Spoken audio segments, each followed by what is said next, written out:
স্বাগত ডিবিসি দেশের সংবাদে, সাথে আছি ইশরাত জাহান। এবার খবরে বিস্তারিত। স্থলবন্দর দিয়ে বাংলাদেশের কিছু পণ্য আমদানিতে ভারতের নিষেধাজ্ঞার কারণে অর্ধেকে নেমেছে ব্রাহ্মণবাড়িয়া রাখাউড়া স্থলবন্দরের রপ্তানি বাণিজ্য। 4টি পণ্য রপ্তানি বন্ধ হয়ে গেছে এই বন্দর দিয়ে।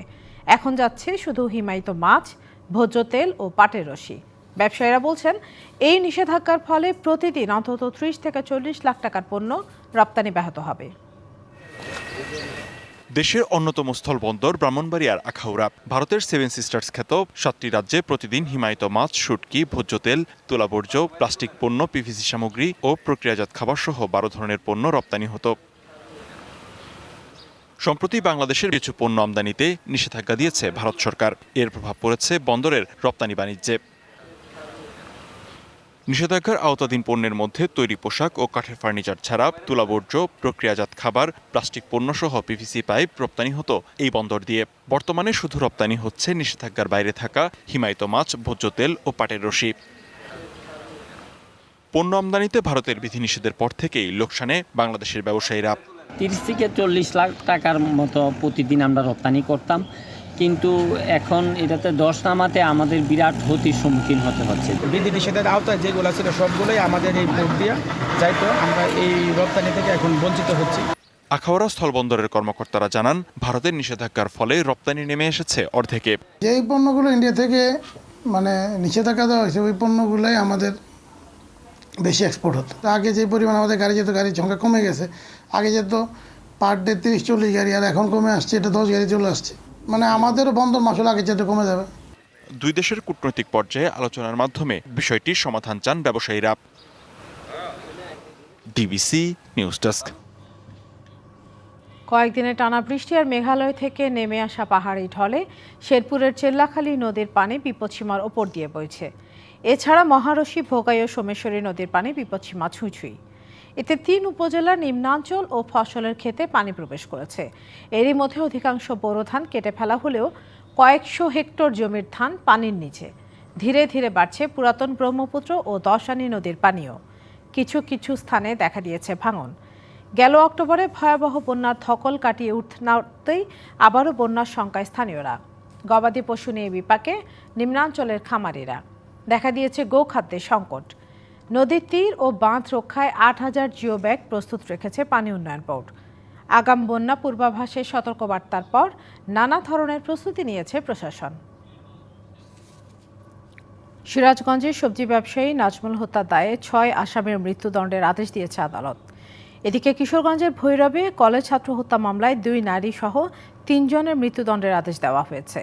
সিরাজগঞ্জের সবজি ব্যবসায়ী নাজমুল ইসলামকে হত্যা মামলায় 6 জনকে মৃত্যুদণ্ড দিয়েছে আদালত। একই সঙ্গে প্রত্যেককে 10,000 টাকা জরিমানা এবং অনাদায়ে 1 মাসের কারাদণ্ড দেওয়া হয়েছে। সকালে জেলা ও দায়রা জজ আদালতের বিচারক এই রায় ঘোষণা করেন। মামলায় মৃত্যুদণ্ডপ্রাপ্ত 6 আসামি পলাতক। 2017 সালে অপহরণের পর মুক্তিপণের দাবিতে হত্যা করা হয় নাজমুলকে। এদিকে কিশোরগঞ্জের ভৈরবে কলেজ ছাত্র মোহাম্মদ আলী হত্যা মামলায় 2 নারী সহ 3 জনের ফাঁসির আদেশ দিয়েছে আদালত। পাশাপাশি সবাইকে 10,000 টাকা অর্থদণ্ড দেওয়া হয়। দুপুরে তৃতীয় অতিরিক্ত জেলা ও দায়রা জজ আদালতের বিচারক এই রায় দেন। আসামিদের মধ্যে 2 জন পলাতক। 2008 সালে 6 জানুয়ারি বিএসসি প্রথম বর্ষের শিক্ষার্থী মোহাম্মদ আলীকে ধারালো অস্ত্রের আঘাতে হত্যা করে আসামিরা।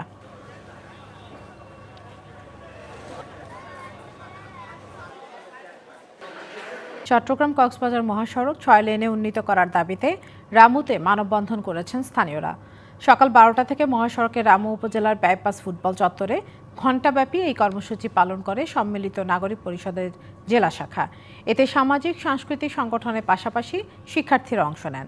বক্তারা বলেন, পর্যটনের পাশাপাশি বাণিজ্যিকভাবে গুরুত্বপূর্ণ 158 কিলোমিটারের এই মহাসড়কে যানবাহনের চাপ বেড়েছে। চলাচল নির্বিঘ্ন করতে সড়কটি 6 লেনে উন্নীত করার দাবি জানান তারা। খাগড়াছড়ি ও রাঙামাটিতে পার্বত্য চট্টগ্রাম পাহাড়ি ছাত্র পরিষদের 36তম প্রতিষ্ঠাবার্ষিকী অনুষ্ঠিত হয়েছে। শিক্ষা, সংহতি, সাম্য, প্রগতি এই 4টিকে মূলনীতি করে খাগড়াছড়িতে পিসিপির গৌরবোজ্জ্বল সংগ্রামের 36 বছর ও 6ষ্ঠ কেন্দ্রীয় কাউন্সিল 2025 উপলক্ষে ছাত্র সমাবেশ ও আলোচনা সভা হয়েছে। জাতীয় অস্তিত্ব ও জন্মভূমির অস্তিত্ব রক্ষায় পার্বত্য চট্টগ্রাম চুক্তির পূর্ণাঙ্গ বাস্তবায়নে ছাত্র ও যুব সমাজে বৃহত্তর জুম জাতীয় ঐক্য গড়ে তুলুন।